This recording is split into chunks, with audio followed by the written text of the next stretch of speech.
ษารับบริการป้องกันโรคหรือบริการอื่นๆสำหรับเด็กเล็กที่ยังไม่มีบัตรประชาชนใช้ใบเกิดแสดงคู่กับบัตรประชาชนของผู้ปกครองง่ายสะดวกรักษาได้ทันทีสอบถามเพิ่มเติมได้ที่สายด่วนสปสช1330ช่วงนี้ได้ยินคนบ่นกันเยอะเลยนะเรื่องความไม่โปร่งใสเนี่ยใช่แต่รู้ไหมล่ะว่าจริงๆแล้วพวกเราช่วยกันได้นะทำยังไงหรอ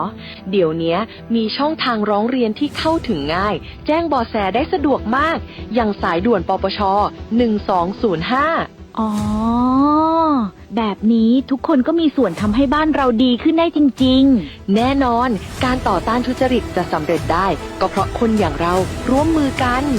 สำนักงานประชาสัมพันธ์ที่ 3 กรมประชาสัมพันธ์ข้าราชการคือพลังขับเคลื่อนประเทศภายใต้นโยบายรัฐบาลดิจิทัลพัฒนาบริการภาครัฐเพื่อประชาชนให้รวดเร็วเข้าถึงง่ายและเป็นธรรมด้วยปณิธานซื่อสัตย์ต่อหน้าที่ยึดมั่นความดีมีจิตมุ่งบริการสืบสารงานเพื่อปวงประชาทุกภารกิจยึดมั่นหลักธรรมาภิบาล1 เมษายนวันข้าราชการพลเรือนร่วมทำงานด้วยหัวใจเพื่อประเทศไทยที่ก้าวหน้าและยั่งยืน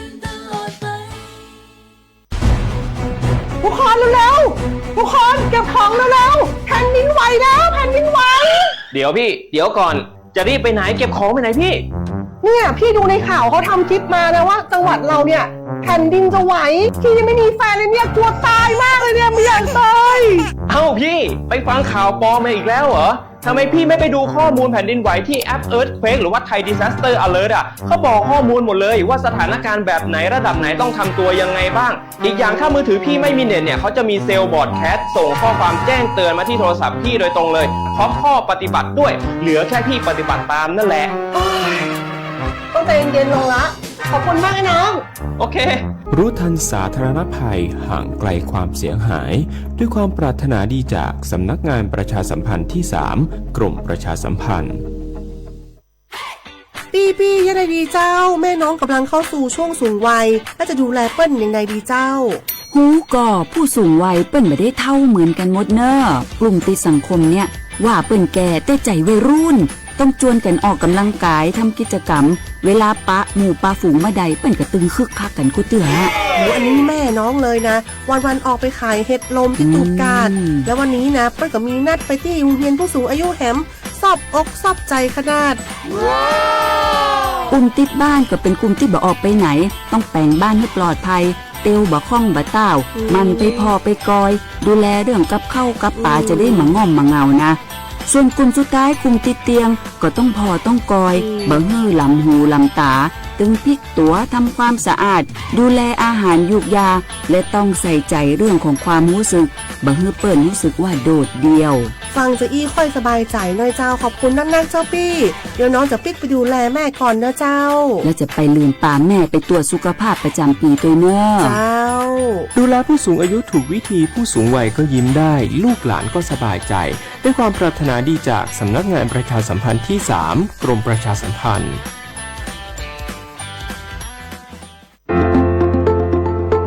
ขอเชิญคุณผู้ฟังพบกับรายการคุยสบายยามบ่ายรายการที่จะนำข่าวสารสาระความรู้พร้อมบทเพลงไพเราะสบายหูเพื่อกล่อมให้คุณสบายใจช่วงเวลา 15:10 นถึง 16:00 น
ทุกท่านค่ะขอต้อนรับคุณฟังทุกท่านนะคะเข้าสู่รายการคุยสบายยามบ่ายค่ะในช่วงนี้นะคะกับ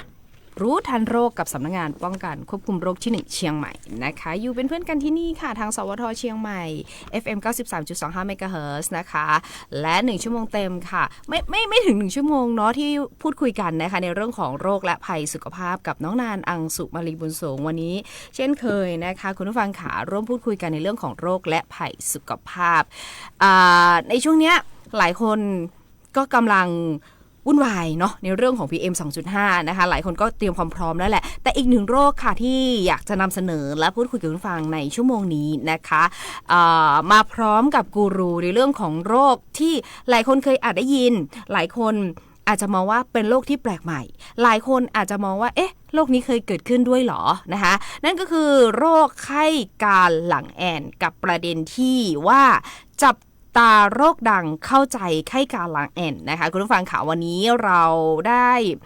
ผู้เชี่ยวชาญเนาะร่วมพูดคุยกับเรานะคะคุณฟอร์ดค่ะสุภกิจคำปันนะคะนักวิชาการสาธารณสุขจากสำนักงานป้องกันควบคุมโรคที่1เชียงใหม่ขออนุญาตทักทายกับคุณฟอร์ดเลยละกันค่ะสวัสดีค่ะครับสวัสดีครับสวัสดีน้องนานางสุมาลินนะครับและผู้ชมไลฟ์สดนะครับแล้วก็ผู้ฟังทุกท่านด้วยนะครับผมสุภกิจคำปันนักวิชาการสาธารณสุขกลุ่มโรคติดต่อนะครับสำนักงานป้องกันควบคุมโรคที่1เชียงใหม่ครับผมวันนี้ควงหนุ่มหล่อนะคะทุกทีจะเป็นสาวสวยซะส่วนใหญ่เนาะวันนี้หนุ่มหล่อนะคะมาพูดคุยกับเราในเรื่องของโรคไข้การหลังแอนนะคะคุณผู้ฟังค่ะโรคนี้อย่างที่นันบอกไปว่าเป็นโรคที่หลายคนอาจจะเคยได้ยินแล้วแหละหลายคนอาจจะมองว่าเอ๊ะเป็นโรคใหม่หรือเปล่าหลายคนบอกว่ามันหายไปตั้งนานแล้วไม่เคยได้ยินนะคะซึ่งวันนี้เราจะมาพูดคุยกันและทำความรู้จักทำความเข้าใจเนาะในเรื่องของโรคไข้การหลังแอนนะคะขออนุญาตถามกูรูเลยแล้วกันว่าโรคไข้การหลังแอนเนี่ยที่มาที่ไปทำไมถึงชื่อนี้แล้วมันมีที่มาที่ไปอย่างไรคะครับผมขอสื่อสารเป็นกำเมืองนะครับเนาะในวันศุกร์วันนี้ตัวนะครับซึ่งเราจะเข้าใจง่ายๆนะครับของโรคไข้การหลังแอนนะครับโดยไข้นะครับหมายถึงการมีไข้สูงเฉียบพลันนะครับแล้วก็ส่วนก้านนะครับคือสีดำนะครับจากผื่นจ้ำเลือดของร่างกายของเรานะครับรวมไปถึงนะครับหลังแอนนะครับก็คือเมื่อลุกลามนะครับไปถึงยังเยื่อหุ้มสมองนะครับกล้ามเนื้อคอแล้วก็หลังจะเก่งนะครับทำให้หลังแอนได้นะครับอันนี้จะเป็นเพราะว่าตีตรงมาจากชื่อของโรคเลยนะครับในส่วนครับผมต่อไปนะครับในส่วนของไข้การหลังแอนนะครับเกิดจากเชื้อแบคทีเรียเมนิงโกคอคัสนะครับหรือว่าไนซีเลียเมนิงเจติดนะครับมีหลายสายพันธุ์ตัวนะครับสายพันธุ์ที่สำคัญที่สุดนะครับก็คือสายพันธุ์ A B C W แล้วก็ Y นะครับมักพบก่อให้เกิดชนิดลูกหลานได้ตัวนะครับรวมไปถึงนะครับโดยเฉพาะเยื่อหุ้มสมองอักเสบนะครับพบถึง50%นะครับติดเชื้อในกระแสเลือดนะครับพบ35-40%ตัวนะครับเมื่อทั้งคู่นะครับถ้าเราเป็นพร้อมกันทั้งคู่นะครับอาจจะเกิดภาวะช็อกนะครับรวมไปถึงรุนแรงจนถึงสักขั้นเสียชีวิตได้นะครับโรคไข้การหลังแอนนะครับเปิ้นฮ้องว่าโรคที่มีอัตราป่วยตายสูงนะครับถึง15%นะครับถ้าคนหลอดชีวิตมาได้นะครับก็จะมีความพิการหลงเหลืออยู่นะครับสูงตัวนะครับบอกว่าจะเป็นการเสียการได้ยินนะครับพิจารณาทางสมองพิการทางสมองนะครับแล้วก็มีการติดเชื้อตัวนะครับหากพบเปิ้นฮ้องว่ามีการแข็งตัวของเลือดผิดปกตินะครับจะส่งผลทำให้แขนขาของเขานะครับเสียนิ้วแล้วก็แขนขาตัวนะครับเชื้อโรคไข้การหลังแอนนะครับสามารถพบอยู่ในลำคอของคนปกตินะครับหรือว่าเปิ้นฮ้องว่าส่วนน้อยนะครับโดยบ่ทำให้เกิดโรคขึ้นนะครับแต่เปิ้นฮ้องว่าพาหะของโรคได้นะครับเป็นพาหะของโรคนะครับแล้วก็เชื้อสามารถถ่ายทอดได้นะครับโดยทางเดินหายใจนะครับการไอการจามหรือการมีเสมหะน้ำมูกน้ำลายสู่ผู้ใกล้ชิดได้นะครับเนาะแล้วก็การใช้สิ่งของร่วมกันตัวนะครับก็จะทำให้ติดโรคไข้การหลังแอนได้นะครับแล้วก็ในส่วนของคนที่ร่างกายนะครับมาสร้างภูมิคุ้มกันต่อเชื้อโรคนี้นะครับเชื้อก็จะสามารถเล็ดลอดเข้าสู่กระแสเลือดได้ตัวครับผมแล้วก็ในส่วนของระบบประสาทส่วนกลางได้ตัวครับในประเทศไทยของเรานะครับพบอุบัติการของโรคนะครับไข้การหลังแอนนะครับต่ำอยู่นะครับในช่วงปีพศ2555ถึง2567ครับพบอัตราป่วยของโรคเยื่อหุ้มสมองอักเสบนะครับเชื้อแบคทีเรียเมนิโกคอคัสนะครับ 0.01 ถึง 0.04 ต่อประชากรแสนคนนะครับอัตราการตายสูงถึงร้อยละ 4.55 ถึง 37.5 นะครับโดยพบอัตราป่วยสูงสุดในกลุ่มอายุ 0-5 ปีนะครับมีรายงานนะครับผู้ป่วยเนาะป้าป่ายตลอดทั้งปีนะครับบ่มีฤดูกาลโรคที่ชัดเจนนะครับพบในทุกภาคของประเทศไทยแต่พบรายงานผู้ป่วยสูงสุดอาจจะอยู่ที่ภาคใต้นะครับเจ้าสำหรับข้อมูลนะครับผู้ป่วยโรคไข้การหลังแอนของในไทยของเขานะครับมีผู้ป่วยสะสมอยู่5รายนะครับอัตราป่วยอยู่ที่ 0.008 นะครับต่อประชากรแสนคนนะครับน้องนันคิดว่าในหลายพื้นที่เนี่ยหลายพื้นที่ที่ระบาดในน้องนันคิดว่าระบาดที่ไหนพ่องครับจริงๆแล้วโรคเนี้ยถามว่าในพื้นที่เฮามันก็มีมาเมินแล้วนะจ๊ะขออนุญาตเปลี่ยนเวอร์ชันจากภาษากลางมาเป็นภาษาพื้นเมืองในช่วงของวันศุกร์อีกแล้วกันนะจ๊ะคุณผู้ฟังเจ้าอย่างที่คุณฟอร์ดวันอู้ไปเนาะถ้าถามว่าโรคเนี้ยมันเกิดขึ้นก่อนมันเกิดขึ้นมาเมินละแต่ถามว่าปิ๊กมาถามกันเห็นไหมว่าตอนนี้มันกลับมาระบาดก่ออันเนี้ยคิดว่ามันน่าจะระบาดเพราะในช่วงเนี้ยมันมีข่าวบอกว่าจะเป็นหน้าสื่อออนไลน์บอกว่าจะเป็นในทีวีมันค่อนข้างที่จะกลับมาในเรื่องของโรคเก่าๆที่เขาเคยได้ยินเมินแล้วแหละแต่เราออนรุ่นใหม่ๆหรือว่าคนรุ่นใหม่อาจจะบ่เคยได้ยินนะเจ้าหรือว่าบางคนเนี่ยก็จะมีคำที่บอกว่ามันหายไปแล้วโรคนี้เหมือนน่าเกิดขึ้นเนาะแต่ต้องให้คุณฟอร์ดบอกแล้วแหละว่าในพื้นที่ของจังหวัดภาคเหนือตอนบนเขตสุขภาพที่1ของเราเนี่ยมันจะมีปะผู้ป่วยก่อนหรือว่ามันมักจะปะในส่วนของต่างประเทศหรือว่าในไทยของเราก็มีหลายจังหวัดอยู่เจ้าครับผมอย่างที่บอกไปตะกี้นะครับสะสมอยู่5รายนะครับเนาะในพื้นที่ภาคเหนือตอนบนก็จะเป็นน่านนะครับรวมไปถึงภาคอื่นโดยก็จะมียะลานนทบุรีนครศรีธรรมราชแล้วก็อุดรนะครับผมเบื้องต้นแล้วนะครับเป็นสัญชาติไทยทั้งหมดเลยนะครับโดยเสียชีวิตอยู่3รายนะครับเนาะบ่ใช่เป็นการระบาดเป็นกลุ่มก้อนนะครับเจ้าในส่วนของทั้งนี้นะครับเฮาก็เคยมีการระบาดเป็นกลุ่มก้อนเหมือนกันนะครับเมื่อปี2566นะครับที่ผ่านมาเนาะที่เรือนจำนะครับแล้วก็มีผู้ป่วยทั้งหมด14รายนะครับแต่เสียชีวิตนะครับ1รายนะครับเฮาจะหันได้ว่านะครับตีแออัดนะครับใกล้ชิดกันนะครับสามารถสามารถเกิดการระบาดได้สูงตัวนะครับสำหรับสถานการณ์ที่อู้มาตะกี้นะครับจะเป็นสถานการณ์เปิ้นฮ้องว่าการระบาดในยุโรปนะครับเนาะเปิ้นฮ้องว่าถ้าถามว่าเฮาอยู่ไทยนะครับเฮามีความกังวลก่อเฮาก็อาจจะมีความกังวลนะครับมันต้องมีอยู่แล้วเนาะในเรื่องของโรคแบบนี้นะเจ้าครับผมแต่บ่ควรตระหนกนะครับเนาะโดยทั่วโลกนะครับมีผู้ป่วยประมาณ 1.2 ถึง 2.3 ล้านรายต่อปีนะครับแล้วก็ในเดือนมีนาคมของเฮานะครับ2519นะครับมีการรายงานนะครับการระบาดของสายพันธุ์ B นะครับในกลุ่มนักศึกษาแล้วก็วัยรุ่นในมหาวิทยาลัยเคนต์นะครับมณฑลเคนต์เนาะที่มีกิจกรรมร่วมกันนะครับสะท้อนว่าสถานที่เฮาเด็กๆนะครับไปรวมตัวกันเนี่ยครับเช่นหอพักหรือไนท์คลับนะครับเปิ้นฮ้องว่าเป็นปัจจัยที่ทำให้เสี่ยงทางระบาดวิทยาแล้วก็เปิ้นฮ้องว่าทำให้แพร่เชื้อได้ตัวนะครับณวันที่25เนาะอันนี้ล่าสุดสถานการณ์ล่าสุดนะครับผม25มีนา2569นะครับมีจำนวนผู้เสียชีวิตยืนยันนะครับอยู่ที่20รายนะครับแล้วก็เฮาสอบสวนอยู่นะครับทางต่างประเทศนะครับสอบสวนอยู่9รายนะครับรวมเป็น29รายนะครับปัจจุบันนะครับมีการฉีดวัคซีนไปแล้ว 10,000 โดสนะครับแล้วก็มีการใช้ยาปฏิชีวนะนะครับเพื่อการป้องกันแล้วก็มากกว่า15,000 ครั้งตัวนะครับอันนี้ในส่วนของสถานการณ์ต่างประเทศไหมครับแล้วก็ปัจจุบันนะครับสถานการณ์ต่างประเทศนะครับที่ระบาดในยุโรปเนี่ยเริ่มส่งสัญญาณที่ดีขึ้นแล้วนะครับจุดสูงสุดของการระบาดเนี่ยได้ผ่านพ้นไปแล้วนะครับเนาะสำหรับประเทศไทยนะครับก็บ่ได้พบการระบาดใหญ่นะครับแต่จะพบ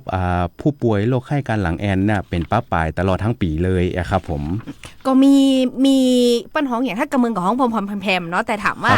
มันก็เกิดขึ้นในประเทศไทยของเฮานะเจ้าหลายพื้นที่อย่างที่คุณฟอร์ดบอกมาเนาะครับตะกี้คุณฟอร์ดอู้ไปว่าจังหวัดน่านซึ่งเป็นจังหวัดหนึ่งในเขตสุขภาพที่1ของเฮาป่าแล้วนะเจ้าส่วนมากถ้าดูจากสถิติเนี่ยมันจะอยู่ในส่วนของตั้งใต้ตั้งโซนอีสานจะนักแม่นกว่าเจ้าแม่นครับผมแต่โรคนี้ก่อนระบาดเป็นกลุ่มก้อนเหมือนกันเนาะอย่างที่คุณฟอร์ดอู้ไปว่าเมื่อปี2566เฮาปะที่เรือนจำเป็นกลุ่มก้อนเลยนะเจ้าแล้วทีเนี้ยอยากจะรู้ว่าอาการที่สำคัญของโรคเนี้ยที่ว่า มันเหมือนโรคอื่นเลยแล้วจะต้องเอาไปหาคุณหมอโดยฉับพลันหรือโดยเร็วและทันทีเนี่ยมันจะมีอาการอย่างไรพ้องเจ้าครับอย่างแรกเลยนะครับเราต้องสังเกตตัวเก่านะครับอย่างแรกเลยมีไข้นะครับ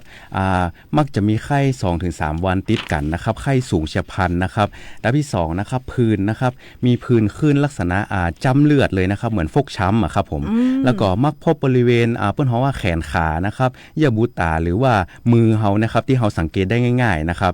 อันที่3นะครับจะเป็นคอนะครับคอจะแข็งแล้วก็ซึมลงนะครับก็คือเกิดจากเยื่อหุ้มสมองอักเสบนะครับผมซึ่งจะทำให้สุดอย่างเร็วเลยนะครับภายใน24ชั่วโมงเลยนะครับเนาะแล้วก็จะมีอาการอย่างเช่นถ้า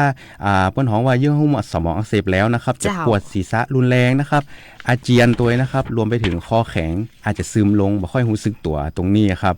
และในรายที่รุนแรงนะครับกรณีเช่นการติดเชื้อในกระแสเลือดนะครับมีภาวะแทรกซ้อนได้นะครับก็จะเป็นเปิ้นเฮาว่าการไหลเวียนโลหิตล้มเหลวนะครับความดันต่ำเนี่ยครับผมเนาะไปมือไปเท้าเขียวช้ำได้นะครับมักจะเสียชีวิตรวดเร็วนะครับอัตราตายสูงนะครับถ้าติดเชื้อในกระแสเลือดนะครับถึง70-80%นะครับของผู้ป่วยทั้งหมดเลยนะครับครับในส่วนของรายที่มีเยื่อหุ้มสมองอักเสบเนี่ยมันจะบรรลุนแรงนะครับเนาะถ้าบ่ได้ติดเชื้อในกระแสเลือดนะครับอัตราตายก็จะต่ำตัวนะครับดังนั้นนะครับการรักษาที่ถูกต้องแล้วก็ทันท่วงทีเนี่ยจะมีส่วนช่วยลดอัตราการตายได้ตัวนะครับอันนี้ก็คืออย่างที่บอกมาว่าบางทีแล้วแต่ละโรคอาการมันก็จะคล้ายๆกันกับหลายๆโรคอย่างคอแข็งเนี่ยอันเนี้ยหูดับเหมือนกันอาการคล้ายกันแต่ว่ามันจะพิเศษกว่าตรงที่ว่ามีจ้ำเลือดแม่นก็เจ้าแต่บางคนก็จะสงสัยว่าจ้ำเลือดนี่มันจะคล้ายกับจ้ำเลือดไข้เลือดออกก่อนหรือว่ามีความแตกต่างกันจะเป็นรูปเปิ้นเฮาว่าเป็นรูปดาวกระจายครับผมสังเกตง่ายๆคือจ้ำเลือดนะครับบริเวณแขนขานะครับเนาะส่วนล่างนะครับจะเป็นเหมือนดาวกระจายเลยครับผมตรงนี้นะครับเราสังเกตได้เลยมันจะมาเหมือนกันนะเจ้าคุณฟังเจ้าถ้าสมมติว่าไข้เลือดออกมีจ้ำเลือดเหมือนกันไข้กาฬาแอนก็มีจ้ำเลือดเหมือนกันแต่ลักษณะที่ไม่เหมือนกันนะเจ้าอันนี้เราต้องมันสังเกตตัวว่าถ้าเกิดผิดปกติกับคนรอบข้างหรือตัวเฮาเนี่ยเฮาจะได้แยกและจำแนกได้ถูกเนาะเพราะบางทีแล้วคำว่าจ้ำเลือดมันจ้ำเลือดเหมือนกันแต่ลักษณะมันคล้ายกันเลยนะเจ้าบ่เหมือนกันเลยเนาะอันนี้ต้องสังเกตดีๆว่ามันจะเหมือนดาวกระจายแม่นก็เจ้าครับผมเนาะอันนี้ฝากไว้ตัวนะเจ้านอกจากอาการแล้วอย่างที่คุณฟอร์ดอู้มานะเจ้าว่าเฮาจะยี่อย่างใดพอเป็นปุ๊บมันบ่เคยมีหมายถึงว่ามันมีแต่มันบ่ได้ระบาดอะไรอย่างมากมายแต่พอมันมาถึงเนี่ยบางทีเฮาตกอกตกใจนะเจ้าทีเนี้ยมันก็จะต้องมาดูเห็นว่ากลุ่มไหนที่มีความเสี่ยงนักที่สุดเจ้าครับผมเปิ้นฮ้องว่าไข้กาฬาแอนนะครับจะมีเปิ้นฮ้องว่าอุบัติการในไทยเนี่ยครับที่มันต่ำเนาะแต่ในกลุ่มเสี่ยงที่มีโอกาสติดเชื้อนะครับหรือว่าเสียชีวิตสูงเนี่ยเฮาก็จะมีกลุ่มเสี่ยงในเรื่องของเด็กทารกนะครับเด็กอายุต่ำกว่า2ปีนะครับเนาะแล้วก็ภูมิคุ้มกันยังบ่สมบูรณ์เนี่ยครับตรงนี้อันแรกนะครับกลุ่มแรกกลุ่มที่2จะเป็นกลุ่มวัยรุ่นนะครับอายุ 16-24 ปีนะครับที่ได้พักอาศัยร่วมกันหรือไปในสถานบันเทิงนะครับเนาะกลุ่มที่3จะเป็นกลุ่มที่มีภาวะเสี่ยงเช่นภูมิคุ้มกันบกพร่องนะครับมีม้ามหรือว่าเป็นติดเชื้อ HIV เป็นต้นนะครับและสุดท้ายก็จะเป็นกลุ่มเสี่ยงจากการสัมผัสโรคนะครับคนที่ปฏิบัติงานอยู่ในห้องปฏิบัติการนะครับเนาะหรือว่าคนที่เดินทางไปประเทศที่มีการระบาดเป็นต้นเนี่ยครับผมเจ้าอันนี้ก็มีความเสี่ยงอยู่แล้วถ้าเกิดว่าในกรณีที่ผู้ที่เดินทางระหว่างประเทศเนาะต้องครับแต่ถามว่ามันจะมีการป้องกันอย่างไรวิธีการป้องกันหรือว่ามียาตัวไหนฉีดได้พ้องหรือวัคซีนตัวไหนเดี๋ยวช่วงหน้านะเจ้าคุณฟอร์ดจะได้มาอู้จ๋ากันต่อเนาะในเรื่องของการป้องกันวัคซีนนะเจ้าแล้วก็จะดูแลตัวเองอย่างไรเนาะดูแลตัวเก่าอย่างไรให้ห่างไกลโลกนี้นะเจ้าในช่วงนี้พักกันสักครู่เดี๋ยวช่วงหน้าปิ๊กมาอู้จ๋ากันต่อเจ้าดูแลตัวเอง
จากกันที่นี่นะเจ้ากับสวทเชียงใหม่ FM 93.25 เมกะเฮิรตซ์นะเจ้ากับรายการคุยสบายยามบ่ายในช่วงของรู้ทันโรคกับสำนักงานป้องกันควบคุมโรคที่1เชียงใหม่นะเจ้าวันนี้จากกันในเรื่องของจับตาโรคดังเนาะเข้าใจไข้การหลังแอนนะเจ้าซึ่งเป็นโรคที่บัดได้ใหม่แบบว่ามาใหม่ๆเหมือนยุคโควิดนะเจ้าเป็นโรคที่มีมาเมื่อละแต่ว่ามันอาจจะห่างหายไปมันมามีการระบาดแต่ว่าในยุคนี้สมัยนี้กลับมาระบาดนะเจ้าอย่างในพื้นที่ของ8จังหวัดภาคเหนือตอนบนเขตสุขภาพที่1ของเฮาที่ทางสำนักงานเฮาดูแลอยู่เกาะปะในพื้นที่จังหวัดน่านนะเจ้ารวมถึงพื้นที่ต่างๆที่ต่างกรมควบคุมโรคของเฮาได้รับผิดชอบนะเจ้าวันนี้ก็เลยได้นำมาจากันนะเจ้าในช่วงของรายการของเฮาเนาะกับคุณฟอร์ดนะเจ้าช่วงที่แล้วกันมาหลายเรื่องมากบอกว่าจะเป็นในเรื่องของชื่อของโรคเป็นมาเป็นไปจะใดนะเจ้าอาการของโรคความแตกต่างของโรครวมถึงกลุ่มเสี่ยงที่มันอาจจะเกิดขึ้นได้หรือว่าอาจจะติดได้นะเจ้าซึ่งมันก็มีทั้งบุคคลปกติเนาะบุคคลปกติในที่นี้คือมันมีโรคประจำตัวนะเจ้าหรือว่าโรคที่เกิดกับตัวอยู่แล้วนะเจ้าซึ่งมันก็อาจจะส่งผลเนาะถ้าเกิดว่าติดโรคนี้ขึ้นมาแล้วนะเจ้าอาจจะส่งผลอย่างที่คุณฟอร์ดบอกว่ามันก็จะมีโรคแทรกซ้อนตามมาแม่นก็เจ้าครับผมเจ้าและทีนี้มาดูว่าเฮาฮู้แล้วว่ากลุ่มเสี่ยงของเฮาน่ะมีอะไรอย่างพ่องแล้วมาดูว่าพฤติกรรมอะไรอย่างที่คุณเฮาเนี่ยควรเลี่ยงบ่ฮื้อมันเกิดโรคนี้หรือว่าโรคเนี้ยมาติดเฮาได้เจ้าครับผมพฤติกรรมเลยนะครับก็จะเป็นพฤติกรรมเหมือนโรคระบาดทั่วไปนะครับที่เฮาฮู้กันนะครับก็จะเป็นในเรื่องของการอยู่ในที่แออัดนะครับเนาะหลีกเลี่ยงนะครับเข้าไปอยู่ในที่สถานที่มีความแออัดอากาศบ่ถ่ายเทนะครับอากาศบ่สะดวกนะครับโดยเฉพาะในช่วงระบาดนะครับเนาะรวมไปถึงการใช้อุปกรณ์ส่วนตัวตัวนะครับการใช้แก้วน้ำร่วมกันนะครับช้อนจอนซ่อมนะครับเนาะจอนแล้วก็ซ่อมนะครับให้เช็ดตัวหรือการสูบบุหรี่มวลเดียวกันนะครับเปิ้นฮ้องว่าเชื้อนะครับมาไปเพาะมักอยู่ที่เปิ้นฮ้องว่ามวลบุหรี่นะครับเนาะเป็นน้ำลายนะครับแล้วก็การใกล้ชิดกับผู้ป่วยนะครับเฮาควรจะหลีกเลี่ยงเนาะการสัมผัสไอจามหรือการหายใจลดกันนะครับกับผู้ที่มีอาการไข้ปวดไข้สูงนะครับเนาะปวดศีรษะแล้วก็มีผื่นแดงตัวนะครับแล้วก็การมีพฤติกรรมสุขภาพอนามัยเปิ้นฮ้องว่าต่ำตัวนะครับก็คืออย่างเช่นเฮาไปสัมผัสกับน้ำมูกน้ำลายมาแล้วนะครับก็บ่ควรจะเอามือมาสัมผัสตาจมูกปากโดยที่บ่จำเป็นนะครับสุดท้ายแล้วนะครับก็คือการบ่ได้ฉีดวัคซีนนะครับเมื่ออยู่ในกลุ่มเสี่ยงเนาะหากต้องเดินทางในเป็นที่เสี่ยงนะครับหรืออยู่ในหอพักค่ายทหารนะครับควรปรึกษาแพทย์เพื่อรับการฉีดวัคซีนเป็นต้นนะครับอันนี้ในกรณีที่อยู่ที่พักหรืออยู่ในค่ายหรืออยู่ในที่จำกัดนะเจ้าถูกต้องครับแต่ถ้าเป็นบุคคลธรรมดาแล้วเจ้าอู้ถึงเรื่องวัคซีนแล้วแวะแห่หน่อยนึงครับผมถ้าเป็นบุคคลธรรมดาเฮาจะเป็นต้องฉีดก่อนหรือว่าในกรณีที่เฮาต้องเดินทางเต้าอันเจ้าครับจะฝากในเรื่องของวัคซีนนะครับเนาะก็อย่างแรกเลยนะครับการฉีดวัคซีนนะครับเปิ้นฮ้องว่าฉีดเพื่อสร้างเสริมภูมิคุ้มกันโรคไข้การหลังแอนนะครับเนาะเปิ้นฮ้องว่าประเทศไทยของเฮานะครับมี2ชนิดอยู่นะครับวัคซีนนั้นแรกจะเป็นวัคซีน4สายพันธุ์นะครับจะป้องกันนะครับได้4สายพันธุ์ก็สายพันธุ์ A C Y W นะครับเฮาจะฉีด1เข็มนะครับป้องกันได้ถึง5 ปีเลยนะครับอันนี้จะเหมาะกับการเดินทางไปต่างประเทศนะครับโดยเฉพาะไปเรียนหรือ work and travel นะครับในช่วงปิดเทอมเนาะแล้วก็หลายประเทศแนะนำให้ฉีดวัคซีนนะครับไข้การหลังแอนนะครับชนิดเปิ้นฮ้องว่า4สายพันธุ์นี้นะครับจำนวน1เข็มนะครับวัคซีนที่2นะครับของไทยของเฮานะครับเปิ้นฮ้องว่าวัคซีนฉีดสายพันธุ์ B นะครับสายพันธุ์เนี่ยนะครับจะพบบ่อยในประเทศไทยเนาะแล้วก็ในบางประเทศตัวนะครับวัคซีนเนี่ยจะเป็นวัคซีนที่ใหม่อยู่นะครับมีเปิ้นฮ้องว่าเพิ่งเอามานะครับ 1-2 ปีนะครับจะต้องมีการฉีด2เข็มเนาะห่างกัน 1-6 เดือนนะครับซึ่งวัคซีนตัวเนี้ยนะครับวัคซีนที่4สายพันธุ์ B นะครับจะฉีดได้ตั้งแต่2 เดือนเป็นต้นไปนะครับเนาะคำแนะนำเฮาอยากจะแนะนำให้ประชาชนนะครับสำหรับประเทศไทยเนาะยังบ่แนะนำให้ฉีดเตื้อนะครับเนาะเพราะโรคนี้นะครับมีอุบัติการณ์ที่บ่สูงนะครับคนไทยทั่วไปยังบ่แนะนำนะครับยกเว้นผู้ที่มีภูมิต่ำนะครับเนาะแล้วก็ฉีดเฉพาะบุคคลที่เข้าสู่พิธีฮัจญ์นะครับแล้วก็ฉีดเฉพาะบุคคลที่ไปอาศัยหรืออยู่ในทวีปแอฟริกาเนาะครับเนาะก็คือเดินทางไปต่างประเทศถูกต้องครับแล้วก็วัยรุ่นนะครับที่ไปเรียนนะครับหรือไปอยู่ที่ยุโรปนะครับเนาะหรืออยู่ที่ประเทศ ที่มีการระบาดของไข้การหลังแอนตัวนะครับอันนี้ก็จะแนะนำให้นะครับเนาะส่วนที่2นะครับสำหรับบางคนที่จะเดินทางนะครับหลายคนอาจจะบ่ฮู้นะครับบ่ทราบว่าต้องฉีดวัคซีนไปก่อนนะครับในการเดินทางไปยุโรปนะครับ แม่เลยเพราะบางคนก็คิดว่าไปได้เลยปกติอย่างเงี้ยนะเจ้าอยากจะแนะนำวัคซีนให้เหมือนกันนะครับก็จะเป็นวัคซีนสำหรับผู้เดินทางเนาะก็จะเป็นวัคซีนแรกก็จะเป็นวัคซีนป้องกันโรคไข้เหลืองนะครับซึ่งเราสามารถฉีดได้ตั้งแต่อายุ9เดือนจนถึง59ปีนะครับเนาะถ้าใครที่จะเดินทางไปทวีปแอฟริกาหรืออเมริกาใต้นะครับเนาะ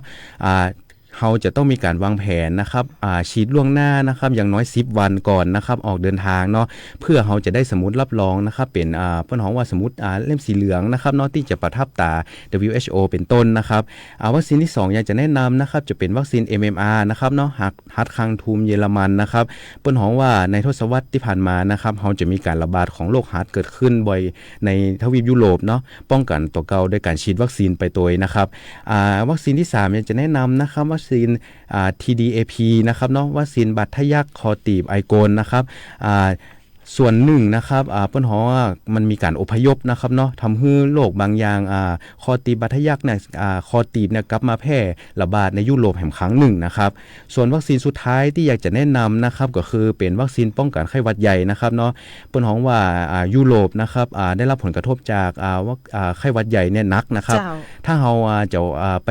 ยุโรปเนี่ยเฮาก็ต้องมีการวางแผนฉีดไข้วัคซีนไข้หวัดใหญ่ตัวนะครับเนาะซึ่งใครจะเดินทางในช่วงกันยายนถึงเมษายนเนี่ยนะครับเนาะควรจะได้รับการฉีดวัคซีนไข้หวัดใหญ่ตัวเป็นต้นนะครับอันนี้คือวัคซีนที่อยากจะแนะนำนะจ๊ะ แต่ถามว่าไข้กำลังแอนที่อยู่ในไทยอย่างสมมติว่าคนไทยหรือว่านักเรียนที่บ่ได้ไปต่างประเทศจะต้องฉีดก่อนเจ้าหรือว่ามันจะฉีดเฉพาะกลุ่มนักเรียนที่เปิ้นไปเรียนอันนี้ต้องฉีดอยู่แล้วเนาะถูกต้องครับต้องฉีดอยู่แล้วสำหรับที่แนะนำไปตะกี้นะครับเปิ้นฮ้องว่าให้อยู่ในไทยนะครับเนาะเฮ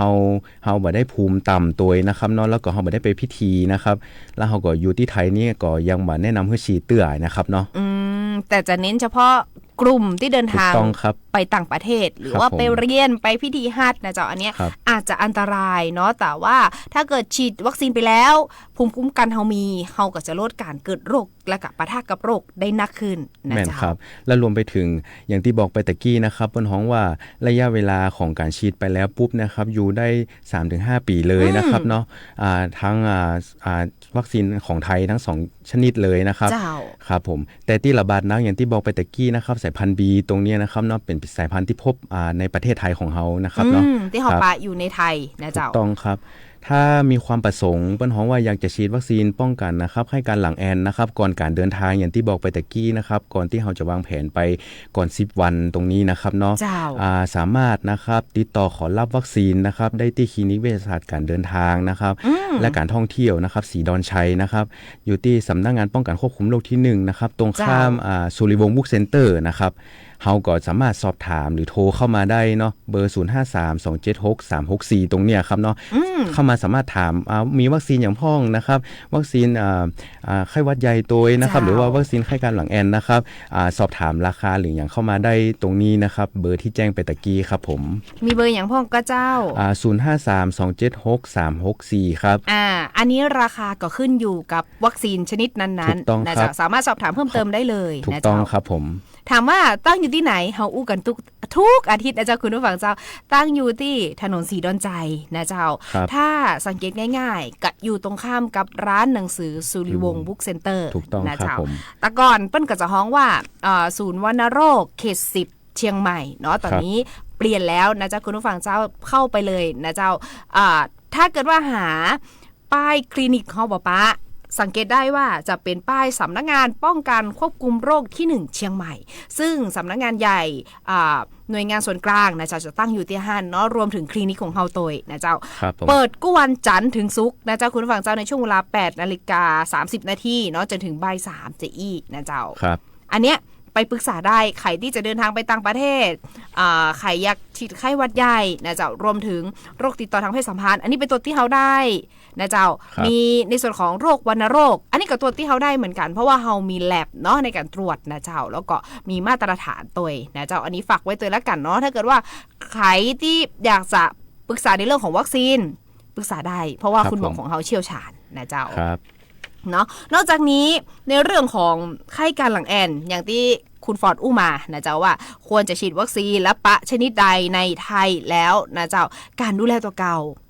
ครับผมอันนี้อยากจะให้เน้นย้ำแหมกำหนึ่งนะเจ้าว่าการดูแลตัวเก่าที่เฮาบอกว่าโรคเนี้ยมันจะเกิดขึ้นกับเฮาหรือไม่หรืออาจจะบ่เกิดแต่ว่ามันก็ต้องมีการดูแลตัวเก่าที่ป้นท้องอย่างต้องเบื้องต้นนะครับเบื้องต้นแล้วก็ต้องทำให้มันเคยชินนะเจ้าอันเนี้ยอยากขึ้นย้ำแหมกำหนึ่งแล้วกันเจ้าครับอย่างแรกเลยนะครับที่เราทำอยู่นะครับทั้งปัจจุบันสถานการณ์ในเรื่องของอากาศนะครับหรือสิ่งแวดล้อมนะครับการป้องกันเชื้ออย่างแรกก็คือการสวมหน้ากากอนามัยนะครับเนาะช่วยได้นะครับเราอาจจะบอกคุ้นชินที่เราจะใส่ตลอดนะครับแต่เราก็ควรจะพกหน้ากากอนามัยไปตัวนะครับอันดับที่2นะครับล้างมือบ่อยๆนะครับเนาะหลังจากที่เราออกจากห้องน้ำนะครับหรือว่าก่อนทานอาหารนะครับรวมไปถึงการบรรจัยของร่วมกับคนอื่นนะครับอย่างที่บอกตะกี้นะครับแก้วน้ำหรือช้อนส้อมต่างๆนะครับเนาะผ้าเช็ดตัวนะครับบุหรี่ตัวนะครับเนาะแล้วก็อันสุดท้ายจะเป็นการเลี่ยงใกล้ชิดนะครับคนที่มีอาการไข้ไอจามนะครับเฮาตรงนี้เฮาก็จะได้ป้องกันเบื้องต้นของเฮาไปตัวนะครับง่ายๆเลยนะครับมี4อย่างอย่างตะกี้อย่างที่แจ้งไปนะครับอันนี้ที่เราเอามาย้ำเพราะอย่างเราจะได้เตือนคุณผู้ฟังแล้วก็ย้ำว่าควรจะปฏิบัติอย่างไรนะเจ้าว่าจะแค่ว่าโรคไข้การหลังแอนนะเจ้าสามารถป้องกันได้หลายๆโรคที่เป็นโรคติดต่อระบบทางเดินหายใจเนาะ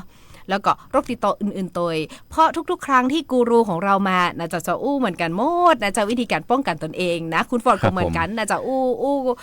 ในเรื่องของการป้องกันเนี่ยก็เหมือนหลายๆท่านแต่ถามว่าอยากทำไมถึงย้ำเพราะว่าเราจะได้เกิดปัญหาอย่างการปฏิบัติตัวอย่างสม่ำเสมอนะว่าควรจะปฏิบัติทุกๆครั้งนะเจ้าบอกว่าจะเป็นการออกบ้านไปเจอชุมชนแออัดหรือไปร่วมกิจกรรมไปแอลงานที่มีคนมูนักแล้วปฏิบัติตาม4ข้อนี้อย่างที่คุณฟอร์ดอู้มาอันเนี้ยห่างไกลโลกแน่นอนนะเจ้าครับผมเจ้าในช่วงนี้เราจะยั้งกันสักกรรมในช่วงหน้าช่วงสุดท้ายของรายการนะเจ้าคุณฟอร์ดก็จะมีอย่างดีๆมาฝากกันต่อในเรื่องของไข้การหลังแอนนะเจ้าช่วงนี้ยั้งกันสักกรรมเจ้า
ช่วงสุดท้ายของรายการแบบนะเจ้ากับรายการคุยสบายยามบ่ายเนาะกับช่วงของรู้ทันโรคกับสำนักงานป้องกันควบคุมโรคที่1เชียงใหม่นะเจ้าวันนี้อู้จากกันในเรื่องของโรคใหม่ๆนะเจ้าหลายคนก็ว่าใหม่แต่บางคนว่าเกิดได้ยินแล้วแต่มันบะเกิดการระบาดมานานมากๆเลยนะเจ้าถามว่าวันนี้อย่างเราเอามาอู้จากกันใหม่นะเจ้าเราก็จะได้มาศึกษาด้วยกันเนาะหลายคนที่ยังบ่ฮู้เตื้อหลายคนที่ว่าเคยฮู้แล้วก็มาทบทวนกันต่อนะเจ้าหลายคนที่ว่ามันเป็นโรคใหม่กำลังว่าจะตระหนกหรือตระหนักดีบ่ต้องตระหนกและตระหนักนะเจ้าแต่ว่าเราควรป้องกันตัวเองให้ดีที่สุดอย่างที่คุณฟอร์ดบอกไปนะเจ้า4ขั้นตอนง่ายๆเลยเนาะอันเนี้ยบ่ได้เฉพาะโรคไข้การหลังแอนนะเจ้า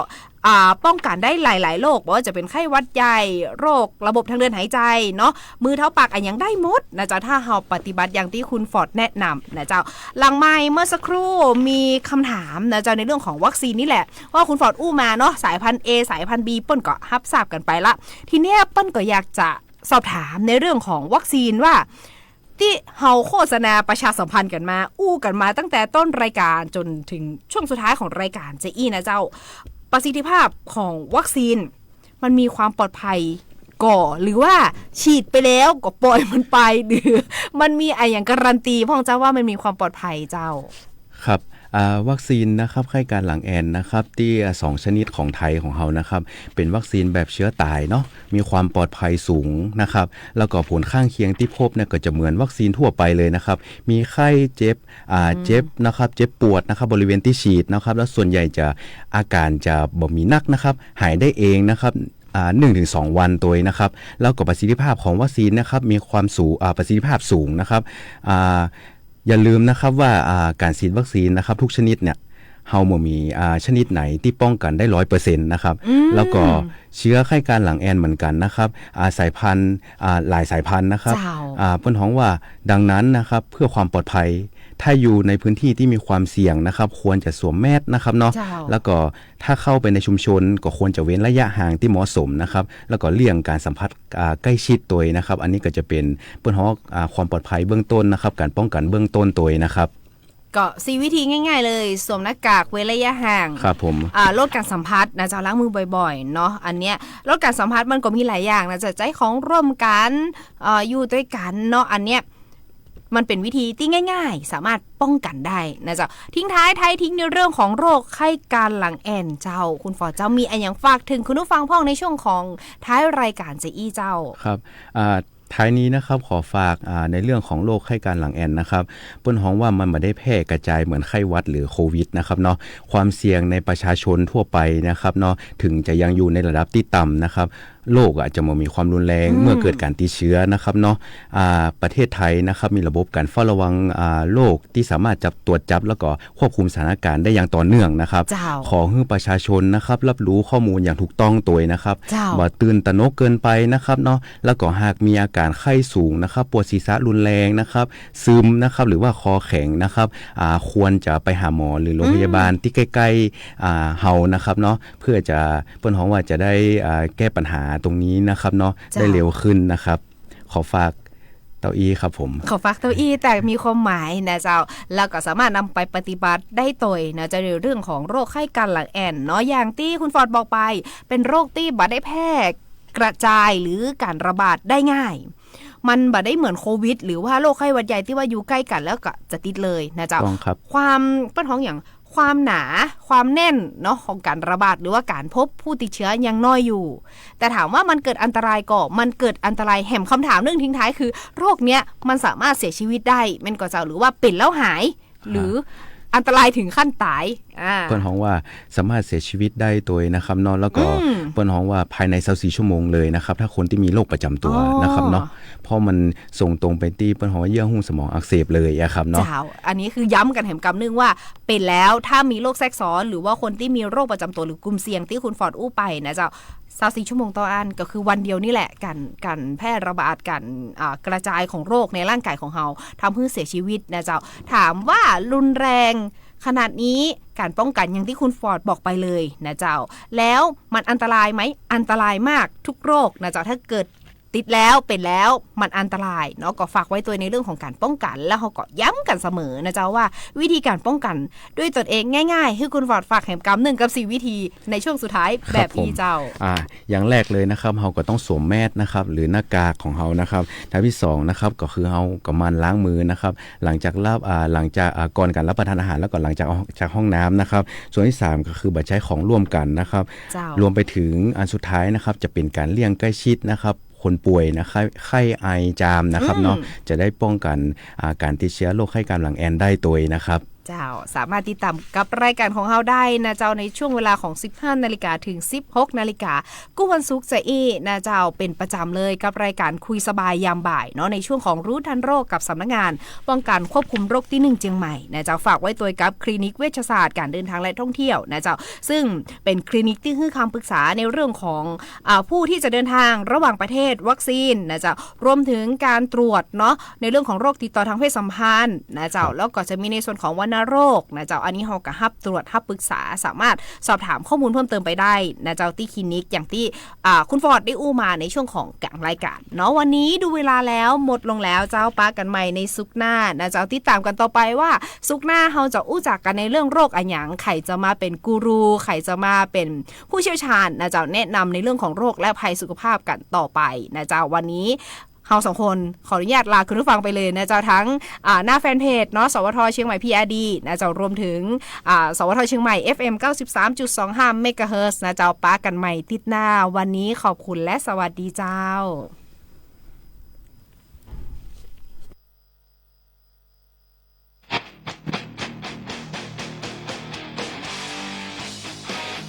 เสียงแห่งประเทศไทยและเครือข่ายทั่วประเทศเสนอข่าวต้นชั่วโมงรู้เร็วรู้จริงเกาะติดทุกสถานการณ์